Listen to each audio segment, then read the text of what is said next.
to another episode of Retro Plymouth Gamers on the Road.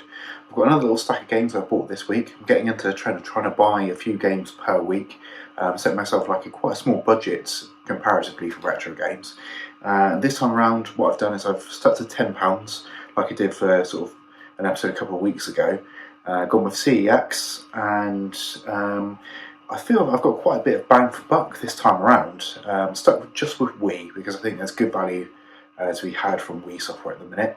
So without further ado, let's get started and see what we got for £10, what that'll buy you today.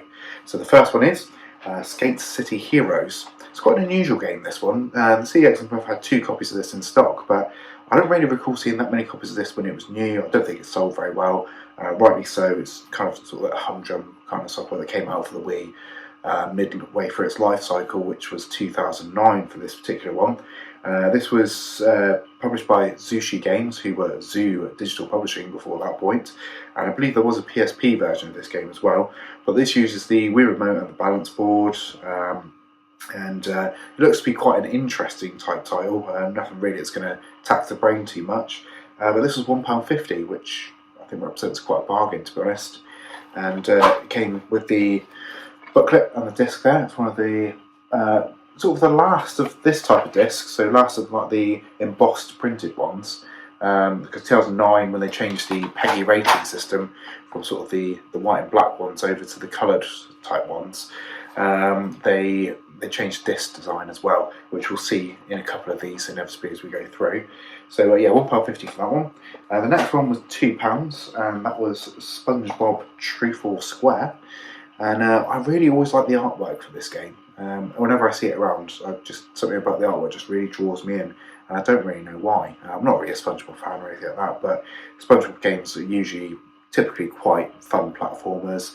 There's hundreds of them. They span back to the old PS1 days, when SpongeBob was around in the 90s. But yeah, this supports GameCube controller, classic controller, and Wii Remote and Nunchuck, obviously. Yeah, standard platforming fare. If you've played lots of Crash Bandicoot, Spyros, or even any of the earlier SpongeBob games, you know exactly what you're getting into with this. For £2, I think, was a bargain. But yeah, as you can see here, this has got the green sort of PEGI system on this, so this is obviously going to have a like a vinyl type disc inside, one would think, to which it does. So yeah, as you see on the disc of that one, my theory proves correct for this one. So like a vinyl type disc, the later types there. You've got like a little pamphlet in there which tells you about a SpongeBob DVD that's coming out, and you've got your booklet in as well.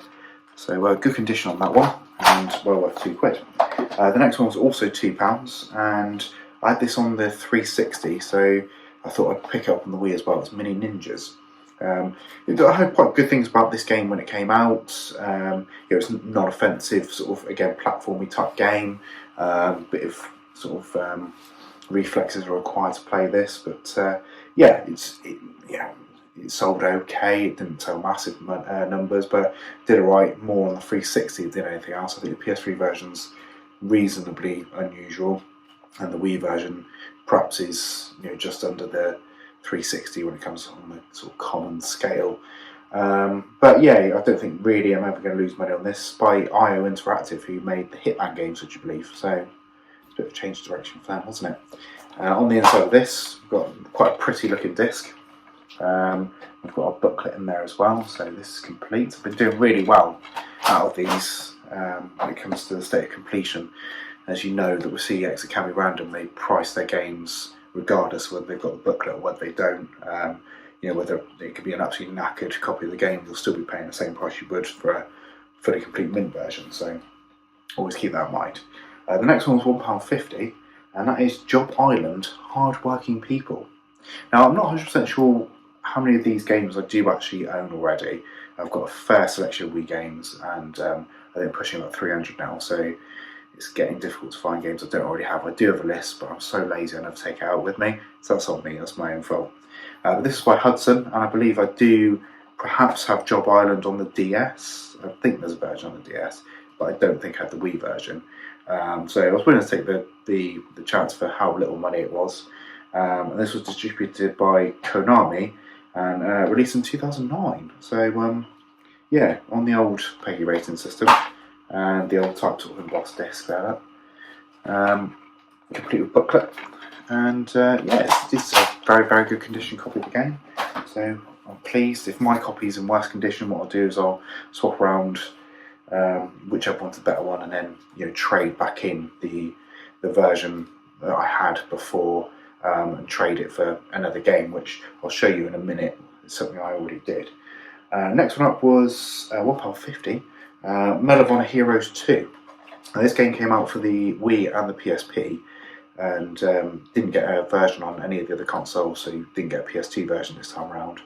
Like you did with, I think, Vanguard before this, and no 360 or PS3 version, so it was just on the PSP and the Wii. Very strange old times being gaming this, when the Wii was getting PSP ports, home console Wii, and then PSP as their handheld, rather than going with, say, DS.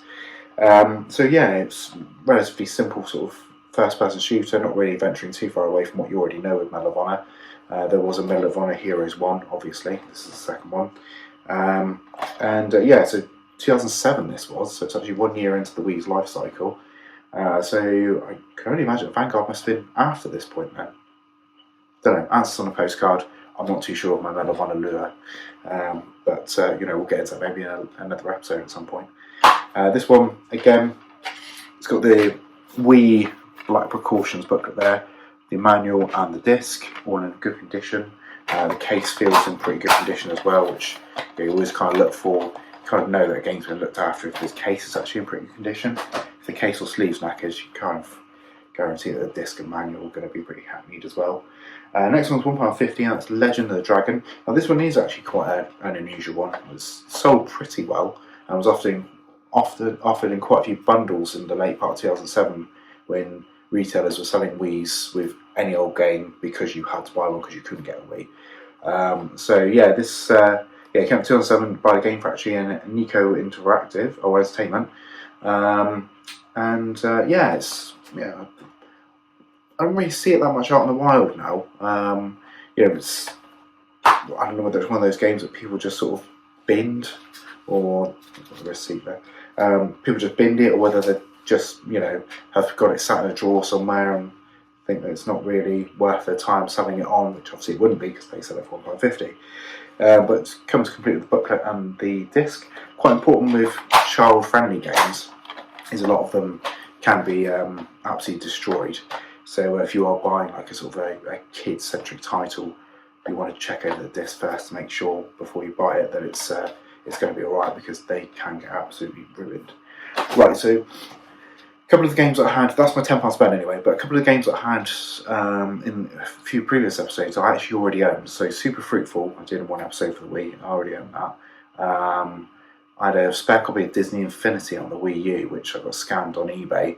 I sold a game and then I got returned a different one when the guy opened up a return case. But I got refunded, the buyer got refunded, and I got a copy of Disney Infinity out of it, so traded that in. And also Cool Juarez, turned out I already had 2 copies of that, as well as the one that I bought, so I was 3 copies in for Cool Juarez. So obviously previous versions of myself has been like, oh, I need to pick that up. But anyway, so I traded those in, and the game that I got in return was from Once in Plymouth. Was Call of Duty Modern Warfare on the Reflex edition on the Wii. Now it's devoid of saying it's Call of Duty 4, even though it shares the same cover art. So I'm not 100% sure how much of this it shares with the actual Call of Duty 4 game. But yeah, considering it's Modern Warfare Reflex edition, I imagine it probably is a different game. It supports the Zapper, so it tells me even further that this is like an offshoot, sort of weird game on the system. This came out in 2009, so hence why you've got sort of the coloured PEGI system down there, and disc and booklet in very good condition. £1.95, so I didn't pay anything for this because the games that I traded in were 50p a pop. So yeah, that worked out okay. So switched around a couple of games I already had and got one that I didn't have. So that's my haul for this week. I think I've done particularly well this time around, because what we've got there, we've got 2, 4, 6, 7 Wii games this time around. So next week is probably going to be a little more difficult, isn't it? Because inevitably Plymouth's going to start running out of Wii games to sell me. So I might have to be on to DS, won't I? But yeah, tune in for another episode. If you think this haul's particularly good, let me know. If you've played any of these games before, then let me know before I start them, because if they're terrible, I'm not going to waste my time. And tune in next time and catch the previous episodes on the channel if you feel the need to. And I'll see you next time. Bye.